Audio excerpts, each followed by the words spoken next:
జూబ్లీహిల్స్ ఉప ఎన్నికకు భారతీయ జనతా పార్టీ అభ్యర్థిగా లంకల దీపక్ రెడ్డి నామినేషన్ దాఖలు చేశారు. అంతకుముందు వెంకటగిరిలోని విజయదుర్గ పోచమ్మ ఆలయంలో ప్రత్యేక పూజలు నిర్వహించారు.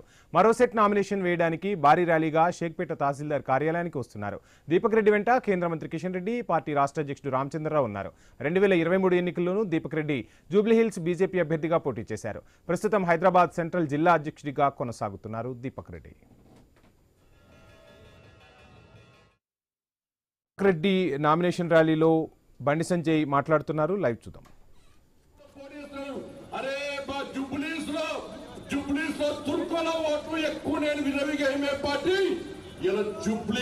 ఎందుకు పోటీ చేస్తున్నదో ఎంఏ పార్టీ స్పష్టం చేయాల్సిన అవసరం ఉంది. నీకు దమ్మునరా, నీకు చేతనైతేనరా? అరే హైదరాబాద్ నీదనుకున్న ఎంఏ పార్టీని పోయినసారి జిహెచ్ఎం ఎన్నికల్లో భారతీయ జనతా పార్టీ కార్యకర్తలు నా హిందూ సమాజం ఓటు బ్యాంక్ మారి ఏ విధంగా దిమ్మ తిరిగే విధంగా సమాధానం చెప్పిందో ఈ జూబ్లీహిల్స్ లోని హిందూ సమాజం ఆలోచించాలి. ఇలా ఎంఏ పార్టీ ఇలా దోబుతున్నట్టుందన్న. ఇలా ఎంఏ పార్టీ ఏమంటుంది? అన్న వేడు అన్న కాంగ్రెస్ పార్టీ అట, తమ్ముడేమో బీఆర్ఎస్ పార్టీ అట. అన్న వేడు అన్న వైపు రేవంత్ రెడ్డి కలిసిడు. అన్నా అన్నా అన్నా మా తమ్ముడిని కేసీఆర్ పిలిచిందట 200 కోట్లు ఇస్తానన్న బీఆర్ఎస్ పార్టీ సపోర్ట్ చేస్తే మరి నువ్వేమి ఇస్తావన్నంటే నేను దోస కవడిస్తా అని చెప్పి అన్నవై రేవంత్ రెడ్డి సంకల్పం వచ్చాడు. ఇలా తమ్ముడు కేసీఆర్ దగ్గరికి పోయాడు. KCR sir uncle uncle uncle ఇంక అంకుల్ అవుతాడు. అంకుల్ అంకుల్ అంకుల్ మా అన్నవై రేవంత్ రెడ్డి కలిసిడు 200 కోట్లు ఇస్తాడు. వారిచ్చేది నేను ఇస్తా అని చెప్పి ఈడ 200 కరోడ్ ఆడ 200 కరోడ్. ఈ ఎంఏ పార్టీని యూస్ కూడా చౌరస్తాలో ఇలా వేలం వేసి ఎంఏ పార్టీ పతంగిని ఎగిరేస్తున్నారు. ఎంఏ పార్టీ పతంగిని ఎగిరేస్తే దారం ఒక్కటే ఉంటది, కానీ ఎంఏ పార్టీ ఒక దారం రేవంత్ రెడ్డికి ఇచ్చాడు, ఇంకో దారం కేసీఆర్కి ఇచ్చాడు. గుజ్జేది గుర్తున్నారు. అలా బీఆర్ఎస్ పార్టీ పే చేసి బీజేపీ పే చేసింది. ఆ గతానికి పక్కా తెగొడతాం.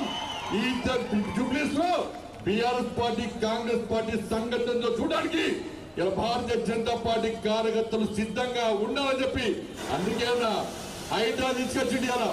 ఇలా బీఆర్ఎస్ కూడా చేసాడు 10 సంవత్సరాల్లో.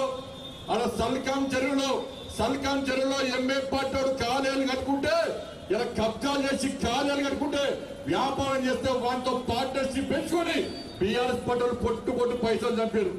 ఇవాళ కాంగ్రెస్ పార్టీలు కూడా ఇలా పెద్దమ్మ గుడిని మర్చిపోకుండా బీజేపీని గెలిపేది పెద్దమ్మ గుడి నిర్మాణం ఎట్లా జరగదో మేము చూస్తాం.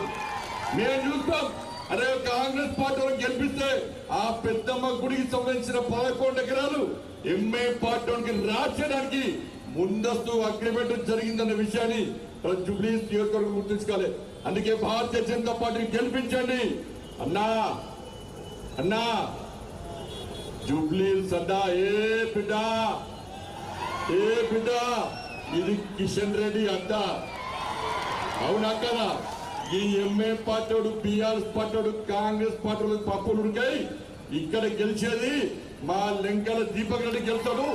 మా రామచంద్రరావు గారి నాయకత్వంలో భారతీయ జనతా పార్టీ కార్యకర్తలు కూడా కష్టపడి పనిచేయాల్సిందిగా మీ అందరికీ విజ్ఞప్తి చేస్తూ ఆలస్యంగా వచ్చిన పోలీస్ స్మృతి దివసన అమరవీరుల త్యాగాలను గుర్తించుకోవాల్సిన అవసరం ఉండదు.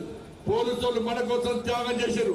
ఈ సమాజాన్ని కాపాడే కోసం, ప్రజలను కాపాడడానికి పోలీసులు త్యాగం చేశారు. కాబట్టి ఆ ఆత్మ బలిదానటువంటి ఆ పోలీసులను స్మరించుకోవడానికి వాళ్ళ ఢిల్లీలో కార్యక్రమం ఉంది. కాబట్టి అందుకే ఆలస్యంగా రావడం జరిగింది.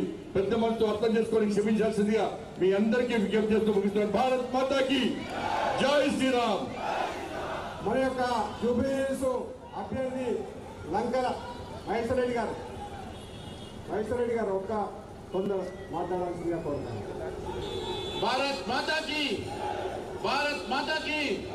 జై శ్రీరామ్. పెద్దలు వేదికను అలంకరించినటువంటి స్థానిక పార్లమెంట్ సభ్యులు కిషన్ రెడ్డి గారు, గౌరవనీయులు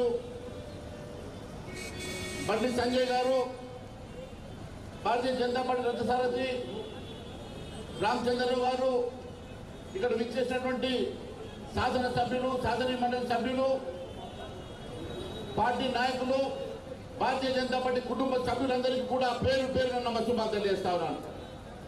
మిత్రులారా, ఈరోజు